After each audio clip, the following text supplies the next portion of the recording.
शादी में महज अभी 1 महीना 6 दिन बाकी रह गए थे कि सास को पता चलता है कि उसके जो दामाद जी हैं उनकी तबीयत खराब हो गई है। अब सास क्या करती है, वो दामाद जी को देखने के लिए उनके घर पे जाती है।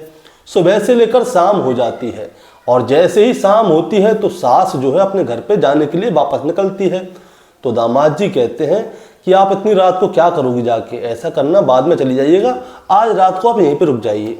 अब सास अपने दामाद जी के घर पे रुक जाती है और दोस्तों उस रात को सास और दामाद एक ही बिस्तर पर सो जाते हैं। अब दूसरा दिन आता है। अब दूसरे दिन जैसे ही सास निकलने वाली होती है तो दामाद जी फिर से रोक लेते हैं और ऐसे ही करके 1 से 2 दिन, 2 से 3 दिन, 3 से 4 और 4 से 5 दिन हो जाते हैं और 5 दिनों तक ये सास और दामाद अपने घर में कुछ इस तरह से रहते हैं जैसे कि पति पत्नी रहा करते हैं। इस बात का किसी को भी अंदाजा नहीं था कि सास और दामाद के बीच में क्या चल रहा है, क्या खिचड़ी पक रही है।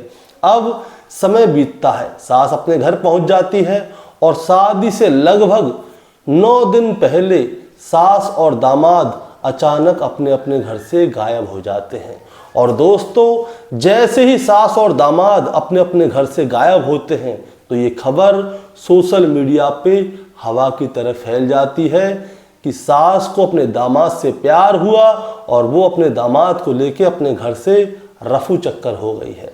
अब दोस्तों सभी लोग, सोशल मीडिया हो या मीडिया हो, सभी लोग ये जानना चाहते हैं कि आखिर ऐसा क्या था कि सास अपने आप से 13 साल छोटे लड़के को पसंद करके, जिसे कि उसने अपनी बेटी के लिए पसंद किया था, उसके साथ घर से भाग गई। दोस्तों आज की कहानी इसी सास और दामाद के ऊपर है। तो दोस्तों कहानी शुरू करूंगा उससे पहले मैं बस आपसे यही कहना चाहूंगा कि अगर आप मेरे चैनल पे नए हैं तो चैनल को सब्सक्राइब कर दीजिए ताकि रोजाना शाम को 8 बजे मैं आपके लिए एक सच्ची घटना की कहानी लेकर आ सकूं। नमस्कार दोस्तों, मैं गौरव शर्मा और आप देख रहे हैं गौरव शर्मा सफर। दोस्तों आज की जो सच्ची घटना मैं आपको सुनाने जा रहा हूं, ये सच्ची घटना शुरू होती है उत्तर प्रदेश के जिला अलीगढ़ से और अलीगढ़ का ही एक थाना लगता है जिसका नाम है थाना मंडराक और वहीं का एक गांव लगता है जिसका नाम है मोहनपुर कायस्थ। दरअसल इस गांव में एक महिला रहा करती है जिसका नाम है सपना देवी। इसके पति का नाम है जितेंद्र उर्फ जीतू। दरअसल मैं बात कर रहा हूं 6 अप्रैल 2025 की। 6 अप्रैल 2025 को क्या होता है दोस्तों, ये जो सपना है वो अपने पति जीतू से कहती है कि आप ऐसा कीजिए, शादी में सिर्फ 9-10 दिन बचे हैं। दरअसल इसकी बेटी की शादी थी 16 अप्रैल 2025 की। वो अपने पति जीतू से कहती है कि शादी में सिर्फ 9-10 दिन बचे हैं, आप ऐसा करो मेरी बहन के गांव जाओ और उसको शादी का कार्ड देकर आओ। अगर आप अब नहीं जाओगे तो शादी के काम में इतना घट जाओगे कि आगे भूल जाओगे। ऐसा करो आप आज ही जाओ और आज ही देकर आओ, नहीं तो बाद में मेरी बहन मेरे से रूठ जाएगी। अब जीतू क्या करता है, वो चलो भाई ठीक है, वो कार्ड लेता है, उसकी बहन के गांव जाता है, वहाँ पे कार्ड देता है और आसपास के गांव में जितनी भी रिश्तेदारी थी उन सभी के घर पे शादी का कार्ड देकर आता है और इसमें उसे लग जाता है समय हो जाता है शाम को 7, साढ़े 7, 8 बजे का समय होता है। जीतू अपने घर पे आता है। अब जीतू अपने घर पे आता है तो वो अपनी पत्नी को आवाज़ देता है तो उसकी पत्नी घर पे होती नहीं है। इसीलिए वो अपनी बेटी से पूछता है कि बेटा तेरी माँ कहाँ गई है। जिस लड़की की शादी थी उसी से पूछता है तो वो लड़की बताती है कि माँ जो है शाम को लगभग 4:30 बजे ही बाजार गई है लेकिन अब तक आई नहीं है। वो कह रही थी कि वो बाजार से कुछ जरूरी सामान खरीदने गई है। अब जो माँ गई हुई है लेकिन अब 8:30 बजे का समय हो गया है, अब तक माँ आई नहीं है। इसीलिए जीतू क्या करता है, सपना देवी को फ़ोन करता है। अब जब उसे वो फ़ोन करता है तो फ़ोन उठाती है वो। अब फ़ोन उठाने के बाद वो कहती है अभी थोड़ा सा सामान रह गया है, मैं उसे ले लेती हूँ, थोड़ी देर बाद आ जाती हूँ। अब 8:30 से 9:45 बज गए।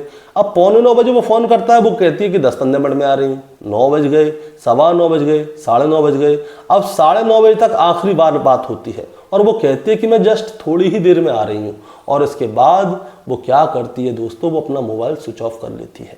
अब जैसे ही उसने मोबाइल स्विच ऑफ किया तो जीतू को उसके ऊपर कुछ शक हुआ। दरअसल जब तक उसने अपना मोबाइल स्विच ऑफ किया तब तक जीतू को पता चल चुका था कि जो उसकी पत्नी सपना है वो किसके साथ है। वो उसकी पत्नी सपना उसके दामाद राहुल के साथ थी, जिससे कि अब उसकी शादी होने वाली है 16 अप्रैल 2025 को। अब जीतू क्या करता है, वो अपने दामाद राहुल को फ़ोन करता है और राहुल से कहता है कि ज़रा मेरी पत्नी से मेरी बात कराओ। तो राहुल कहता है कि आपकी पत्नी से बात कराऊं? आपकी पत्नी यहाँ पे क्या करेगी, वो तो घर पे होगी। नहीं नहीं बेटा, वो तो तुम्हारे साथ ही है, बात कराओ अपनी सासू माँ से। तो राहुल साफ मना कर देता है। अब एक बार हो जाती है, 2 बार हो जाती है, 3 बार हो जाती है, 4 बार हो जाती है। जीतू राहुल से रिक्वेस्ट करता है कि बेटा ज़रा मेरी बात करा दो, क्यों परेशान कर रहे हो तुम्हें। लेकिन आखिरी बार क्या होता है दोस्तों, राहुल साफ साफ इनकार कर देता है और कहता है कि हाँ, आपकी पत्नी सपना मेरे साथ ही है और मैं जानता हूं कि पिछले 18 सालों से तुमने अपनी पत्नी को कितनी परेशानी दी है, कितना टॉर्चर किया है, लेकिन आज के बाद वो तुम्हारे दुख से दूर रहेगी और आज के बाद वो खुश रहेगी। उसे जितना प्यार चाहिए मैं ही दूंगा। अब इसके बाद दोस्तों क्या होता है, लगभग 10:30 बजे का समय होता है। राहुल भी अपना मोबाइल स्विच ऑफ कर लेता है। अब जब राहुल अपना मोबाइल स्विच ऑफ कर लेता है तो जीतू परेशान हो जाता है। सपना का मोबाइल भी स्विच ऑफ है, राहुल का मोबाइल भी स्विच ऑफ है। अब क्या होता है, जो जीतू है वो अपने घर में देखता है कि उसकी पत्नी यहाँ से क्या लेकर गई है, खाली हाथ गई है या कुछ लेकर गई है।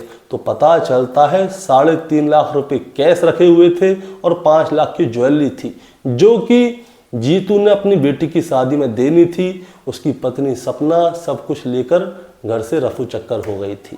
अब जीतू बेचारा डर रहा था, घबरा रहा था, लेकिन उसके मन में एक जगह तो ये आ रहा था कि हो सकता है कि उसकी पत्नी सपना सुबह तक घर आ जाए। इसीलिए वो क्या करता है, सारी रात दरवाजे पर टकटकी लगाए बैठा रहता है कि क्या पता उसकी पत्नी सपना कब आ जाए। वो बार बार अपनी पत्नी सपना का मोबाइल डायल करता रहता है, लेकिन मोबाइल स्विच ऑफ हो जाता है। और अब आती है तारीख 7 अप्रैल 2025, यानी कि उसका अगला दिन। 7 अप्रैल 2025 की सुबह जीतू क्या करता है, अपने गांव में अपने साथ वालों से और अपने जो बड़े बुजुर्ग होते हैं उन सभी से ये वाली बात बताता है। और जब ये वाली बात बताता है तो जीतू और उसके साथ ही लोग क्या करते हैं, सीधे पहुंच जाते हैं थाना मंडराक और मंडराक में जाकर एक रिपोर्ट लिखवाने की कहते हैं। अब थानेदार साहब को वो बताता है जीतू कि साहब, मेरा जो दामाद है राहुल, वो मेरी पत्नी को लेकर गायब हो गया है। कल रात से मैं उसको फ़ोन कर रहा हूँ तो स्विच ऑफ हो गया है, और रात को मेरी बात हुई थी तो वो कह रहा था कि आज के बाद तुम्हारी पत्नी तुम्हारे साथ नहीं रहेगी, वो मेरे साथ रहेगी। अब ये वाली बात जैसे ही थानेदार साहब सुनते हैं तो वो भी सोचने पर मजबूर हो जाते हैं कि एक सास अपने दामाद के साथ ही भाग गई। अब थानेदार साहब जीतू से पूछते हैं कि बात क्या है, तुम मुझे शुरू से लेकर आखिर तक बताओ। तब जाकर जीतू पूरी कहानी शुरू से लेकर आखिर तक सुनाता है। दोस्तों होता क्या है, वो बताता है कि साहब ये बात है अक्टूबर 2024 की। दरअसल मेरी बेटी के लिए हम एक रिश्ता देखने गए थे। लड़के का नाम है राहुल, जिसकी उम्र है 25 साल। उसके पिता का नाम था हरीलाल, जो कि गांव मछरिया नगला के रहने वाले हैं। थाना दारो है, तहसील छर्रा है और जिला अलीगढ़ है। उनसे मेरी बेटी की शादी तय हुई थी। मेरी बेटी का नाम है शिवानी, जिसकी उम्र है 18 साल, जो कि कक्षा 8 तक पढ़ी हुई है। अब मैंने उनसे अपनी बेटी की शादी तय कर ली और शादी की डेट निकाली 16 अप्रैल 2025। अब होता क्या है दोस्तों, अब शादी तय हो चुकी है। इसके बाद जो जीतू है अपने घर आ जाता है। अब थोड़ा समय बीतता है, लगभग 1 महीने का समय बीतता है। तो होता क्या है, आजकल दोस्तों फ़ोन पे बात होना शुरू हो जाती है। अब यहाँ पे कहानी कुछ अलग हो जाती है। यहाँ पे जो राहुल है वो अपनी पत्नी से फ़ोन पे बात नहीं करता था, वो करता था अपनी सास से फ़ोन पे बात। और सास से जब वो फ़ोन पर बात करता था तो सारा का सारा दिन वो सास से बतियाता रहता था। अब वो सारे दिन सास से क्यों बतियाता था, इसकी भी मैं वजह बताता हूँ। क्योंकि जो सपना का पति है, यानी कि राहुल का ससुर, वो कर्नाटका की राजधानी बेंगलुरु में फेरी का काम करता है। वो अपने घर पे अपने गांव में नहीं रहता, वो बेंगलुरु में रहता है और कभी कभी अपने घर पे आता है, परिवार को देखता है और वहीं पे काम करके अपने घर पे पैसे भेजता है, घर खर्च भेजता है, जिससे उसकी पत्नी सपना और उसके 3 बच्चे अच्छी तरह से पल सकें। लेकिन सपना आज उसे धोखा देके चली गई। अब दोस्तों होता क्या है, मैं आपको बात बताता हूँ। ये बात है 1 मार्च 2025 की। उस समय पे क्या होता है, जो सपना है उसको पता चलता है कि जो उसका दामाद है राहुल, उसकी तबीयत जो है वो ज़्यादा खराब हो गई है। अब सपना क्या करती है, वो अपने पति जीतू को फ़ोन करती है बेंगलोर में, और वो बताती है कि जो हमारे दामाद जी हैं राहुल, उनकी तबीयत कुछ ज़्यादा ख़राब हो गई है। मुझे ऐसा लगता है कि मुझे उन्हें देख के आना चाहिए। अब दामाद जी की तबीयत खराब है तो भैया ससुर जी भी बोलेंगे जाओ चलो ठीक है दिखाओ। अब वो 1 मार्च 2025 को अपने दामाद के घर पे जाती है, और दामाद के घर पे जब वो जाती है तो उससे पहले वो अपने पति से बोलती है कि मैं सुबह जाऊंगी, शाम को वापस आ जाऊंगी। लेकिन वो 1 मार्च 2025 की शाम को वापस नहीं आती। 1 से 2, 2 से 3, 3 से 4 और 4 से 5 तारीख आ जाती है। 5 दिन बाद वो अपने घर पे आती है। तब दोस्तों जो जीतू है वो बताता है कि जो वो 5 दिन तक अपने दामाद के घर पे रही है, मुझे शक है कि वो 5 दिनों तक राहुल और उसकी पत्नी सपना के बीच में शारीरिक संबंध बने हैं। वो बताता है कि मैं जब भी फ़ोन करता था वो स्विच ऑफ व्यस्त ही बताता था, हमेशा बिजी रहती थी। अब इसके बाद क्या होता है दोस्तों, पुलिस क्या करती है, जो राहुल और सपना है इन दोनों के नंबर को सर्विलांस पे डाल देती है, इनकी लोकेशन निकालती है। अब मैं आपको एक और बात बताना चाहूँगा, ये दोनों कब भागे थे, 6 अप्रैल 2025 को, और जो तारीख थी वो थी 16 अप्रैल 2025 को, जिसके शादी के कार्ड बच चुके थे, सारा इंतज़ाम हो चुका था, शादी गांव में ही होनी थी, पंडाल तय हो चुका था, पंडित जी से बात हो चुकी थी, हलवाई तय हो चुका था, सारी चीज़ें हो गई। लेकिन दोस्तों सब कुछ धरा की धरा रह गया। जीतू बताता है कि वो 25 मार्च को बेंगलोर से अपने घर पे लौटा था। अब जब वो घर पे लौटा था तो वो देखता है कि जो उसकी पत्नी सपना है वो सारे दिन मोबाइल पे लगी हुई है, मतलब कि 24 घंटे में से 15-16 घंटे तक वो मोबाइल पे ही बात करती रहती है। अब वो उससे पूछता है कि भाई तुम सारे दिन किससे बात करती रहती हो, तो सपना बताती है कि मैं दामाद जी से बात कर रही थी। अब देखिए दोस्तों, सपना का मैटर कुछ और था, लेकिन रियलिटी में हमारे यहाँ पे क्या होता है, जो दामाद और सास का जो प्रेम होता है एक तरह से माँ बेटे के जैसा होता है। और यही चीज़ जीतू को भी लगी होगी कि भाई देखो सास अपने दामाद से बात कर रही है, उसके मन की बात ले रही है कि क्या चीज़ चाहिए, क्या नहीं चाहिए, क्या करना चाहिए, क्या नहीं करना चाहिए। इसीलिए वो सारे दिन तक बात करती थी। जीतू उसके ऊपर जरा भी शक नहीं करता था कि भाई दामाद जी से बात कर रही है, बेटा है, बेटे की तरह बात कर रही है, लेकिन उसके मन में कुछ और ही चल रहा था। वो बताता है 1 अप्रैल 2025 को राहुल जो है अपने ससुर को फ़ोन करता है और वो बताता है कि ससुर जी मुझे एक मोबाइल की ज़रूरत है, क्या आप मुझे शादी में मोबाइल भी गिफ्ट नहीं करेंगे। इसीलिए जो जीतू है वो अपने दामाद राहुल को एक वीवो का मोबाइल दिलवाता है, जिसकी कीमत होती है लगभग 20,000 रुपये के आसपास, जो कि जीतू ने किस्तों पे लिया था और अभी तक उसकी किस्त भी पूरी नहीं हुई। और वो उसने अपने दामाद को बड़े दिल से दिलवाया था, लेकिन उसे क्या पता था कि उसी मोबाइल की वजह से आज उसकी पत्नी उसके घर को छोड़कर उसी दामाद के साथ भाग जाएगी जिसको कि उसने मोबाइल दिलाया था। अब दोस्तों पुलिस वाले उससे पूछते हैं कि तुम्हारी जो सपना से शादी हुई थी वो कैसे हुई थी, क्या ये गलत आचरण की औरत थी, क्या था इसका रहन सहन कैसा है। तो वो बताता है कि साल 2007 में उसकी जयरामपुर गांव लगता है, जो कि थाना मछेरी में है, जो कि एटा जिले का है, यूपी में एटा जिला पड़ता है। वहाँ पे 2007 में सपना के साथ शादी हुई थी। सपना का असली नाम दोस्तों मैं आपको बताना चाहूँगा, उसका नाम है अपना देवी, और अपना नाम बहुत ही कम सुनने को मिलता है, इसलिए मैंने आपको सपना बोला और ये लोग भी सपना ही बोलते हैं। इसके बाद उसको एक बेटी होती है, पहली बेटी होती है, उसके बाद फिर एक और बेटा होता है और एक और बेटा होता है। अब उसके बाद में लड़की के लिए लड़का देखा गया जिसका नाम राहुल था, और राहुल उसकी बेटी की माँ को ही लेके उड़ गया। अब दोस्तों मैं आपको बताना चाहूँगा, शुरुआत में जो लड़की है यानी कि जीतू की बेटी, वो इस मामले को ज़्यादा सीरियस नहीं ले रही थी। वो सोच रही थी कि भाग गए, कोई दिक्कत नहीं है। लेकिन जैसे जैसे ये मामला सोशल मीडिया पे उड़ने लगा, गांव में ये हवा फैलने लगी कि एक सास अपने दामाद के साथ भाग गई है, तब जाके इस लड़की को दुख हुआ, और दुख इतना हुआ कि ये लड़की बीमार पड़ गई। अब इसके बाद में एक न्यूज़ रिपोर्टर जाता है लड़की के पास और उससे पूछता है कि आप क्या कहना चाहती हो अपनी माँ के लिए।